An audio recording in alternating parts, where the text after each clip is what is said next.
Good morning. This is Dr. Bill White again, and I'm going to be talking to you about providing space for erupting permanent teeth.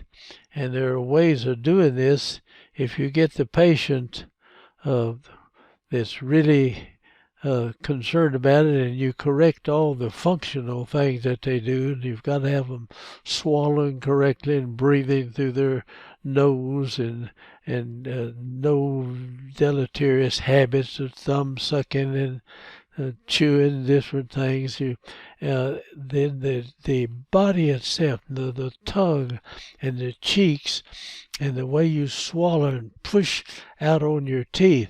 That's why anybody's teeth are torqued properly and look a certain way. And we've come to think of that as the way it should be, and we like it that way. And so let me go in and show you some ways that we have influence on that. Let's look at a young lady here that we started out quite young, and she had crowded lower anterior teeth. You can look on this video, and I'll just mark this area, and those teeth are crowded down there, and the mother brings them in for you to see if there's something you can do to this, and there certainly is something you can do. You provide space for these teeth to erupt. Here is this picture closer up, and if you look at this carefully, these are 3 lower anterior teeth, and there's only space enough right here for about 3 and maybe a part of another one. Well, the other one is down in behind here, and it erupted up into this cuspid tooth. And teeth will do that. The resorptive cells will eat the root of the cuspid away, or eat a path through it, but still leave the other part of the root in there, but it might eat into the root some. But when the tooth reaches the enamel of the deciduous tooth, this be a permanent tooth, reaches the enamel down here, it can't resorb the enamel, so the tooth stops erupting as long as there's enough root over here to hold that back. And so we see that, and we're going in here, and I learned years ago how to do pulpotomies on teeth. And you can do this, take 2/3 of the crown, or you could take the whole darn crown off. If you did a pulpotomy on the root, you could keep it. And you don't make a big fuss over the pulpotomy.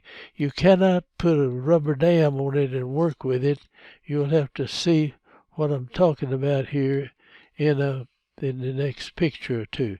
Now it's crowded on the other side, so we're going to make room over here, and we take and make the same or similar room over on this side, and the body will bring these teeth in there, and it will correct this midline.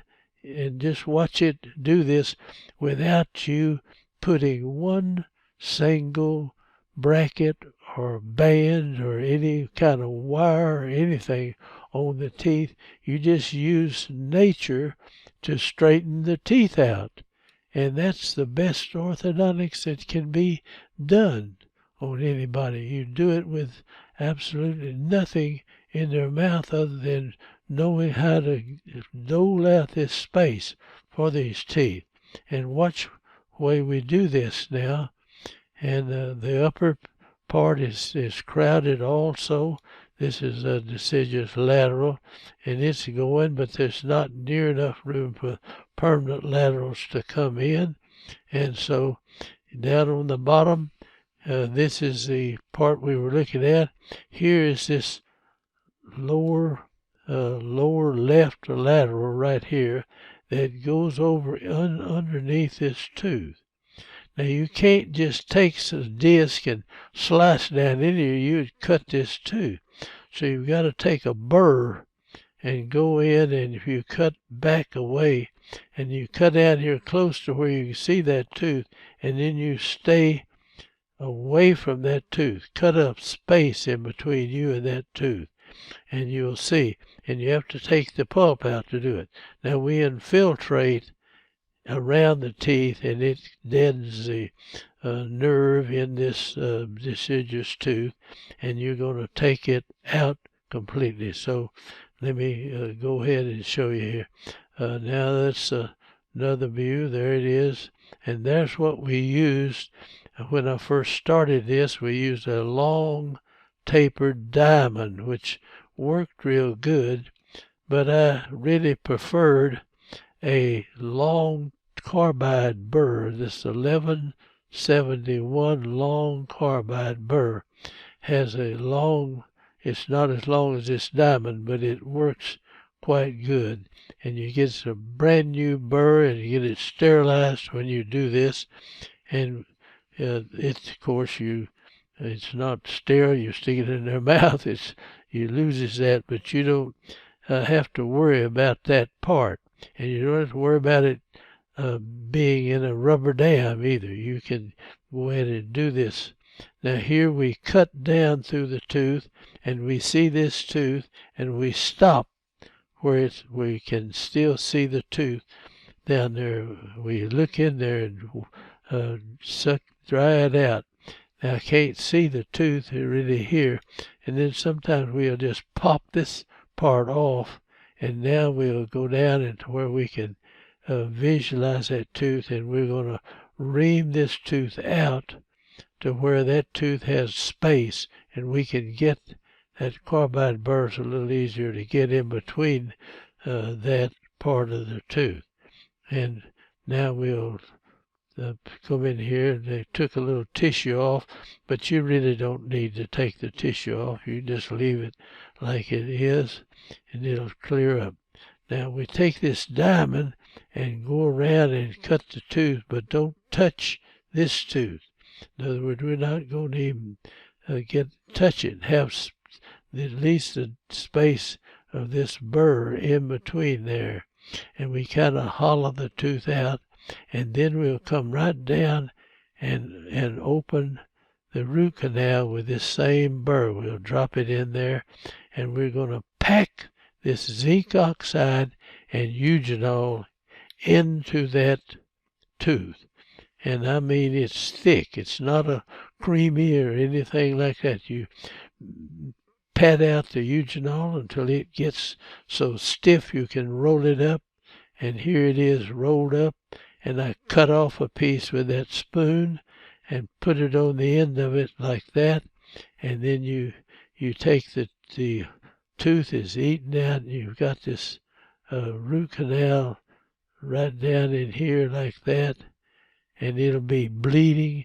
You take that zinc oxide eugenol, force it down in there.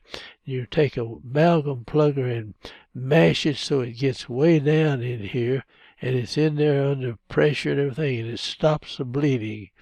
And this is the tooth. Right, you've cut away a lot of it, you see. But the tooth still has a root on it, and you're just leaving this root in. Now maybe this side of the root was eaten away some, but the root is still there. And so now this is a deciduous cuspid that we're trimming down. Now the permanent cuspid would be underneath here somewhere, and maybe it's coming up, or maybe the permanent cuspid is somewhere down in like this, and it's coming up in here. Now the bicuspids will be over here somewhere.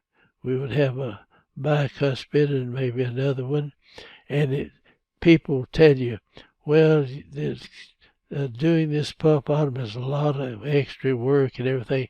Just extract the tooth. Well, if you do, you take the root out. And then when you take this root out, this tooth will move over, this one will move over, and the other one will move over, and you will lose arch length. There's no way you can keep from it if you extract the tooth. And you've got to enlarge it or do something after it goes. So it's much better to do this way, and you're just going to pack that stuff in there and smooth it off and smooth this tooth off, so you can watch how we do that. Now, I take that pad of zinc oxide and eugenol that's been padded out till it's just so thick you can pack it with an amalgam plugger. We push it down in that hole and it just stops the bleeding, and then you fill it in and smooth it out, smooth this tooth up so it doesn't cut your lip or anything, and you're through with it.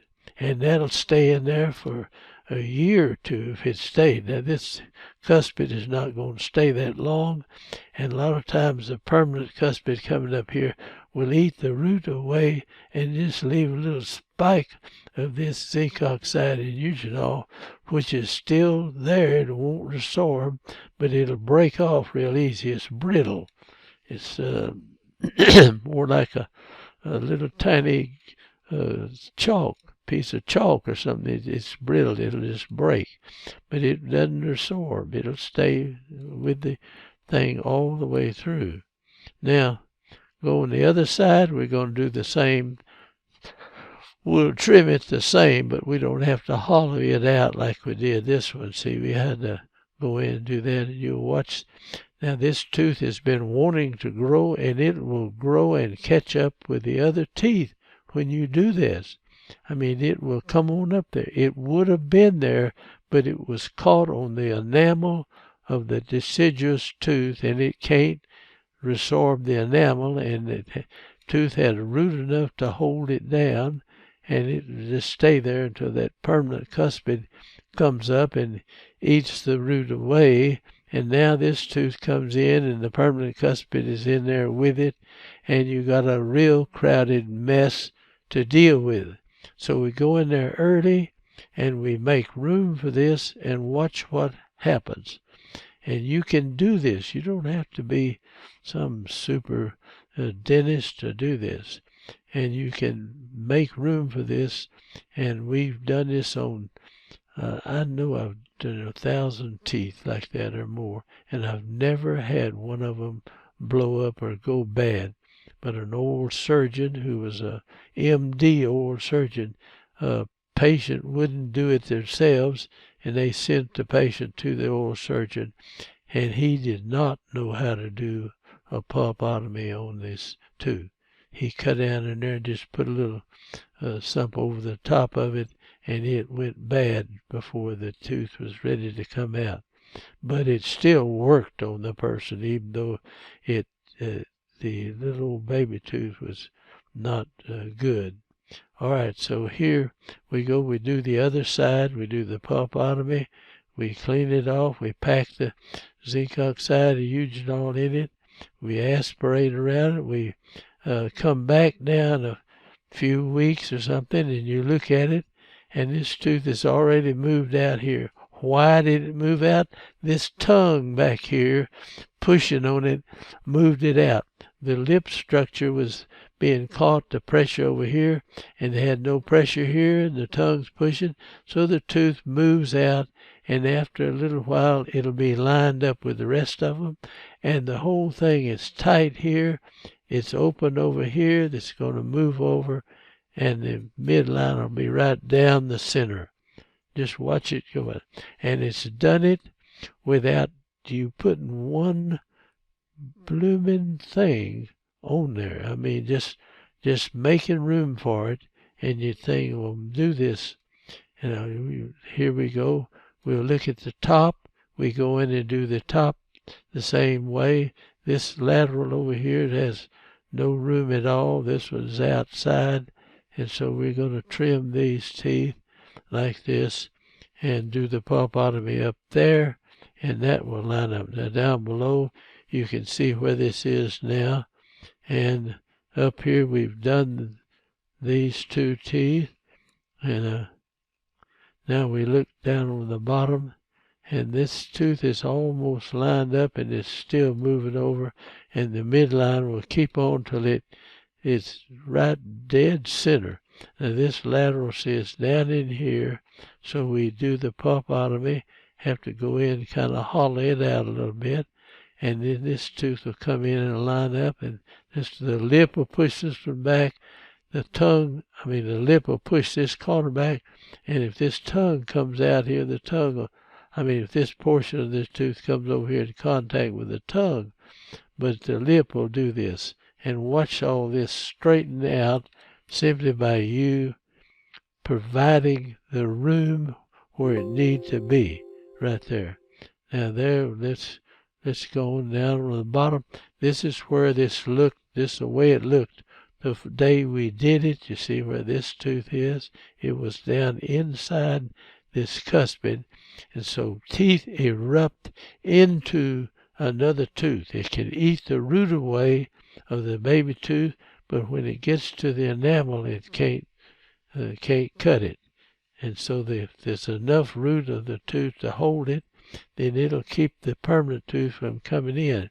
Now when we free this tooth up, watch it grow and come up and catch up with the other teeth. And that's getting up there pretty close. It likes a little bit, you see, and we got about the same amount of space over here. So these will move over, and this tooth will come out. I don't think it got perfect before the last picture we had of it, but it's nearly perfect.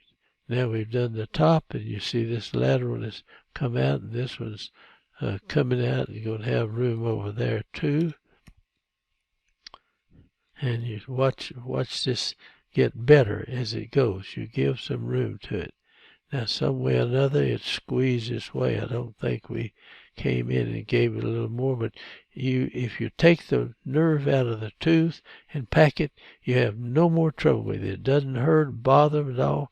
But some people, I've done this, and people say, oh, well, they don't want to do the pulpotomy, so they just grind off, and they get right up there close to the nerve, and they stop.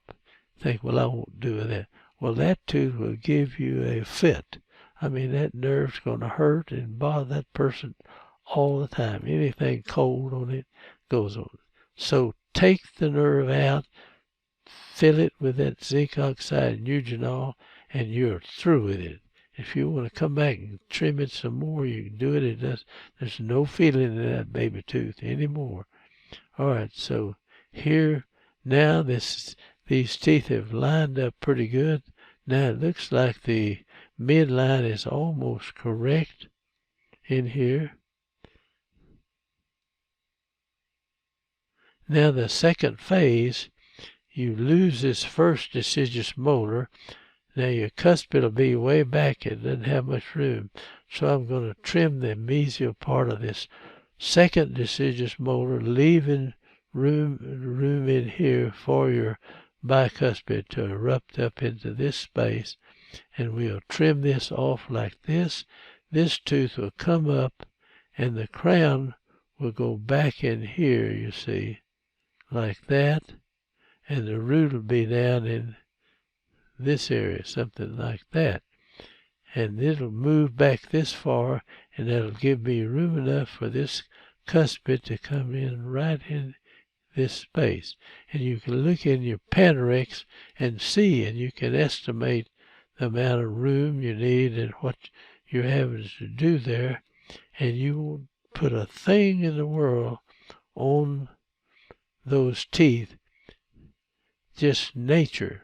In other words, the tongue and the lips guide those teeth in, and that's why anybody's teeth are lined up where they are. Nobody's teeth come in and meet each other properly, but they come in and they guide it in. The tongue pushes them over the lips, and the cheeks hold them in. When you swallow, you bite together, and the teeth end up right over one another. They didn't come that way.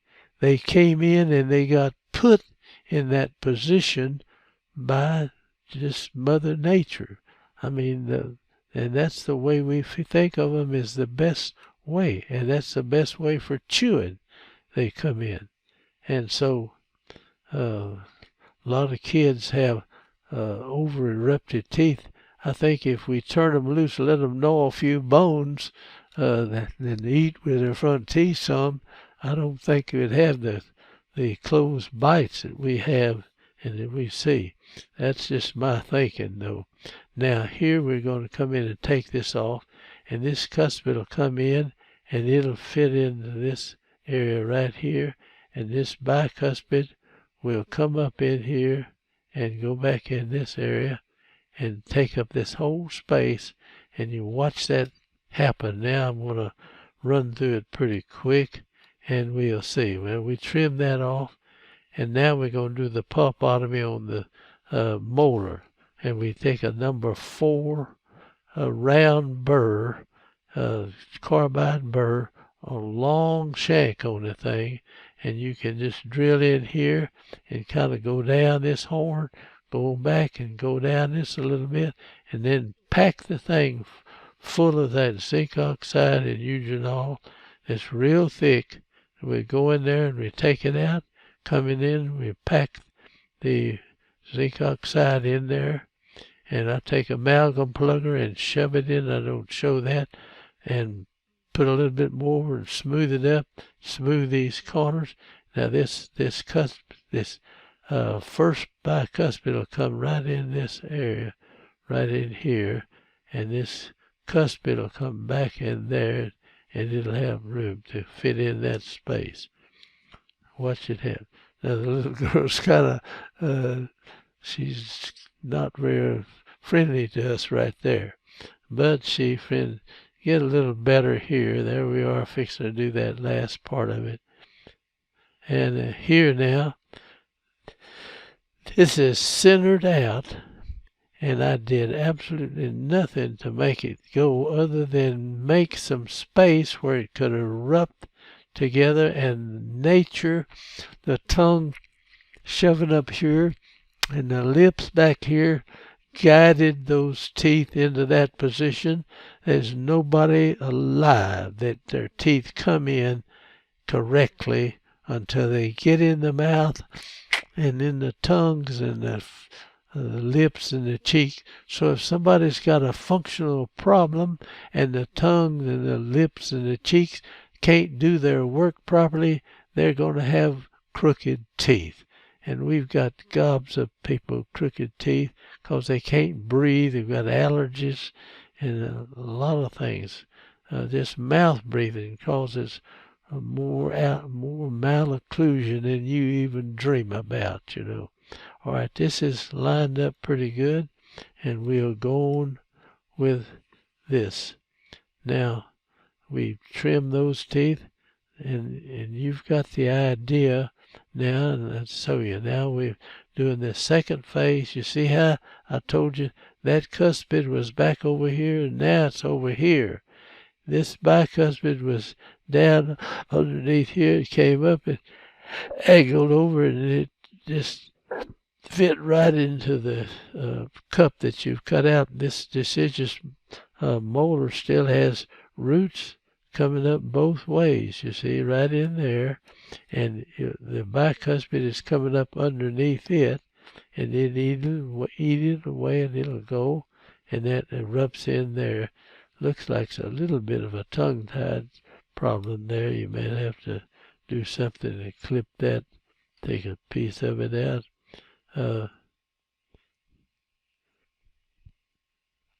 Now this deciduous tooth still sticking out here, but this cuspid will come down, and this bicuspid, when you remove that, it'll move back, and this cuspid will have room to come in, and this will do the same thing over on this side. I didn't get her in for those final pictures, but here it is.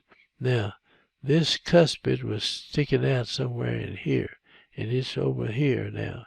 This bicuspid would have come up in this area, but it's shifted back, and the thing is setting right up against where you trim that tooth, and this has got ample room for this bicuspid, and the cuspid will come in there.